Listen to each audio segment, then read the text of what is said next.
सबसे पहले आप लोगों का मेरे कार्यालय पर आने पर मैं तहे दिल से शुक्रिया अदा करता हूं, धन्यवाद करता हूं।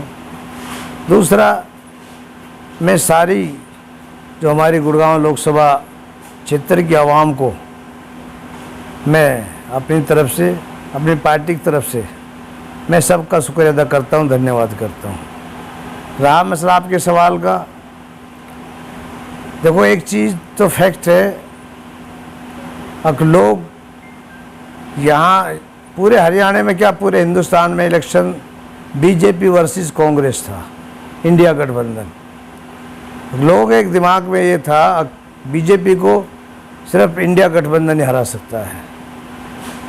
तो एक तो ये है, लोगों ने मान लिया अब हाजी जी के ऊपर ये दाग नहीं लगा सकता कोई जो हाजी जी को खरीद सकता है। किसी की इतनी औकात नहीं है जो हाजी जी को खरीद सके, तो ये तो साफ है। अब मैं चाहे मुझे वोट ना दी हो, लेकिन लोगों का प्यार जो था वो मेरे साथ था। सब लोगों ने एक मायूस होकर ये कहा था कि हाजी जी अब ठीक है, अब बीजेपी को कांग्रेस हरा सकती है। तो मैं हर बूथ पे गया था, तो मैंने देखा था लोगों का जो जुनून था, लेकिन लोगों ने किसी के कहने पे वोट नहीं दी। लोगों ने अपनी मर्जी से, ये जो इलेक्शन है अपनी मर्जी से इलेक्शन लड़ा था पब्लिक ने, और बीजेपी के खिलाफ लड़ा था।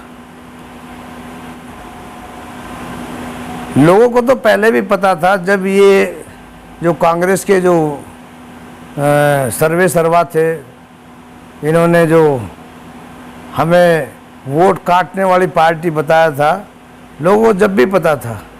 और अभी आपके सामने आ गया अब कौन लोग बिकने वाले हैं।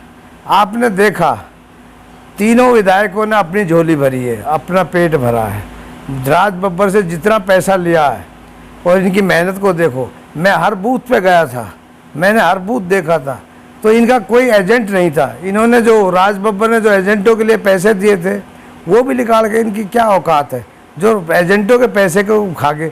उन्होंने बूथ पे टेंट की सुविधा, पानी की सुविधा, खाने पीने की सुविधा, हर चीज़ के लिए पैसे दिए थे, सवारी की सुविधा, लेकिन इन्होंने वो सारा पैसे को डकार के।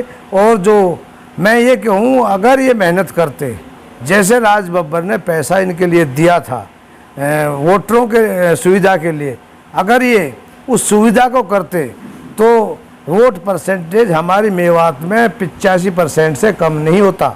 और यही कारण हुआ है जो आज जो यहाँ जो बीजेपी जीती है, इनकी बदौलत जीती है। और इनकी पहले अंडर सेटिंग थी, हुड्डागिरी बीजेपी की पहले ही 60 गांठ थी। क्यों आपने देखा कहीं किसी बूथ, किसी गांव में इन्होंने सपोर्ट की, किसी से कहा, किसी बूथ पे गए थे, किसी पूछा था किसी वोटरों से जाके, नहीं भाई आपको पानी की ज़रूरत है, गाड़ी की ज़रूरत है, किसी की ज़रूरत है। इन्होंने तो तीनों ने जो पैसे लिए थे अपने इलेक्शन का खर्चा ले लिया, और इन्होंने अपने मौज ले रहे हैं। तो कोई हारे कोई जीते, जो आज जो यहाँ जो बीजेपी जीती है इनकी बदौलत जीती है। और इनकी पहले अंडर सेटिंग थी, हुड्डागिरी बीजेपी की पहले ही 60 गांठ थी। क्यों आपने देखा कहीं किसी बूथ, किसी गांव में इन्होंने सपोर्ट की, किसी से कहा, किसी बूथ पे गए थे, किसी पूछा था किसी वोटरों से जाके, नहीं भाई आपको पानी की ज़रूरत है, गाड़ी की ज़रूरत है, किसी की ज़रूरत है। इन्होंने तो तीनों ने जो पैसे लिए थे अपने इलेक्शन का खर्चा ले लिया, और इन्होंने अपने मौज ले रहे हैं। तो कोई हारे कोई जीते। पब्लिक, हमारी मेवात की जो पब्लिक भोली भाली पब्लिक है, उन्होंने इनके झांसे में आके नहीं सारा वोट एक तरफा दिया था। आज नतीजा आपके सामने।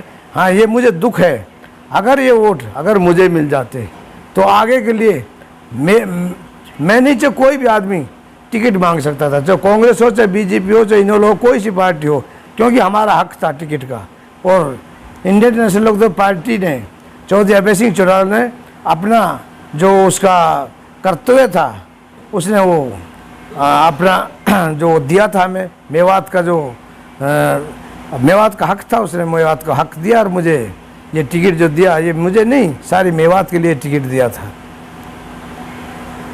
हाँ, एक आज जो हमारी आज 9 तारीख को समीक्षा, इलेक्शन समीक्षा मीटिंग हुई थी आज, तो हमारे जितने भी शीर्ष नेता थे सारे, ये एक बहुत अहम मीटिंग थी। इसमें सारे शीर्ष नेता थे और जिलाध्यक्ष और कार्यकारी अध्यक्ष थे हर ज़िले के। तो ये मीटिंग हुई थी और मीटिंग में भाई क्या कमियां हुई हैं, जो भी इलेक्शन में जो चीज़ें सामने आई, सबके बारे में खुल के बात हुई। सब ने अपने सुझाव भी दिए आगे के लिए भी। तो आज से जो निर्णय हुआ है, हमारा विधानसभा का निर्णय हुआ कि विधानसभा में आगे अब हमें तैयारी करनी है और इलेक्शन को, मतलब ये लोकसभा का इलेक्शन था, ये दूसरी तरीके का था, लेकिन लोगों का प्यार आज भी चौधरी अभय सिंह चौटाला के साथ है। और लोगों में अफसोस भी है, अगर चौधरी अभय सिंह चौटाला अगर अपनी सीट को भी जीत जाते तो आज आपने देखा जैसे नीतीश सर वो उनके पीछे बीजेपी डोल रही है, तो आज अभय सिंह चौटाला के ऐसे आदमी होते जो सारे हरियाणा की नज़र चौधरी अभय सिंह चौटाला की तरफ होती और वो कुछ ना कुछ हरियाणा के लिए करके दिखाते।